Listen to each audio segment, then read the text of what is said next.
हमारे देश में एक बड़ा मधुर गीत है, दे दी हमें आजादी बिना खड़क बिना ढाल, साबरमती के संत तूने कर दिया कमाल। मैं महात्मा गांधी जी की तहे दिल से इज्जत करता हूं। वो संत थे लेकिन वो सच बोलने वाले थे,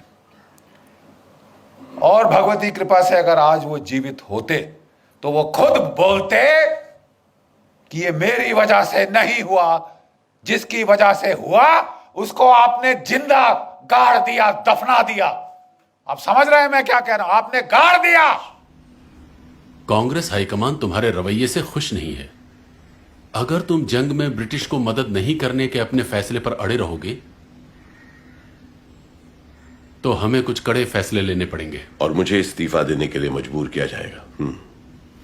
सुनो जवाहर, चाहे जो भी हो जाए, मैं कभी उस साम्राज्य का समर्थन नहीं करूंगा जिसने 200 साल तक हम पर बेरहमी से राज किया, और मैं कभी भी फिरंगियों के लिए भारतीय सैनिकों के बलिदान का समर्थन नहीं करूंगा। अगर उन्हें लड़ना है तो उन्हें भारत के लिए लड़ना होगा, मातृभूमि के लिए। सैनिकों के जरिए हिंसा करना, भले वो आत्मरक्षा के लिए हो, किसी समस्या का हल नहीं है सुभाष। अहिंसा का मार्ग जो हमें बापू ने दिखाया है, हमें उसी पर चलना होगा। आजादी कोई भीख नहीं, यह हमारा अधिकार है, और अधिकार मांग कर नहीं, छीन कर लिया जाता है। तुम्हारी सोच एकदम गलत है सुभाष। हिंसा से कभी कुछ हासिल नहीं होता। भारत की आजादी का एकमात्र उपाय है अहिंसा। मेरा ये मानना है।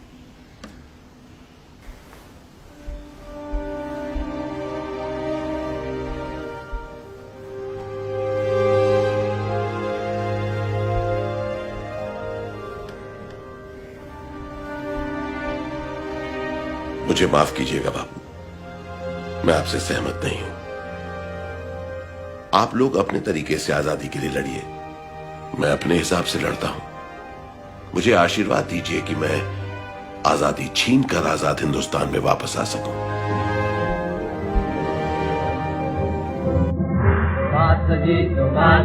वो जाने हिंद आ गए है नाग जिससे हिंद को वो शान हिंद आ गए। वो जाने हिंद आ गए है नाग जिससे हिंद को वो शान हिंद आ गए। जिस आदमी ने, जिस शख्स ने और जिसके सैनिकों ने हमें आजादी दी, आपने उनको जिंदा दफना दिया। 60,000 की इंडियन नेशनल आर्मी थी जो सुभाष चंद्र बोस ने रेस करी थी, खड़ी करी थी। 3 डिविजन्स थी इसके अंदर, और इनमें से 60,000 में से 26,000, जरा आंकड़ों पे ध्यान दीजिए, 60,000 में से 26,000 शहादत और कुर्बानी उनको मिली, प्राप्त हुई। वो लड़ते लड़ते मरे ताकि आप और मैं आजाद हो। 26,000 की कुर्बानी, और आप कह रहे हैं दे दी हमें आजादी बिना खड़क बिना ढाल। तुम्हारा मैं मुंह तोड़ दूं। सुभाष जाने हिंद है, सुभाष शान हिंद है, सुभाष माने हिंद है, सुभाष माने हिंद है। सुभाष जी वो जाने हिंद आ गए है नाग जिससे हिंद को शान हिंद आ गए। हमें अपना खून बहाना है, हमें कुर्बानी उठाना है। कोई बात नहीं है, हम जिंदा रहेंगे या तो मरेंगे, कोई बात नहीं है।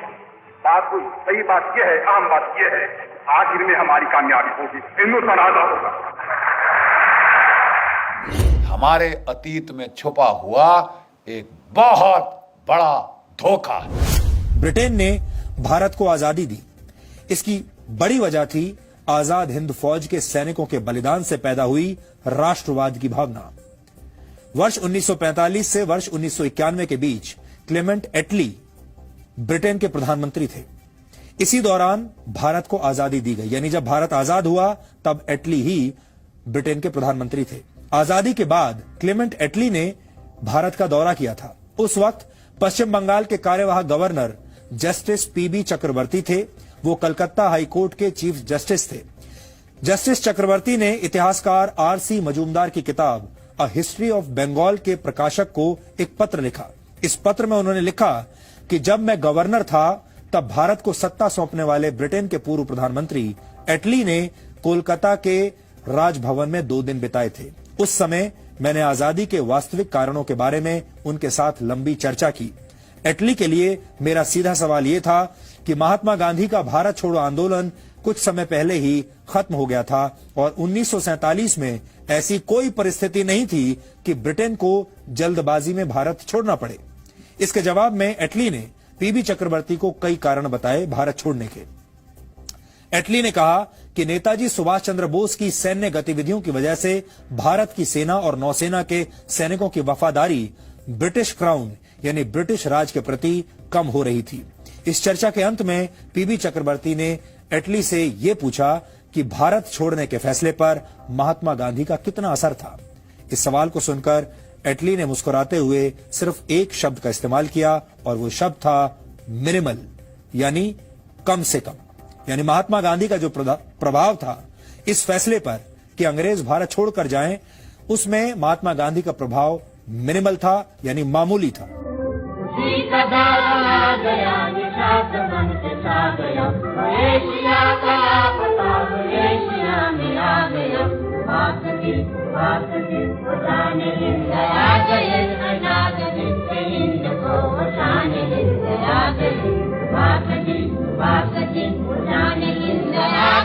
आजाद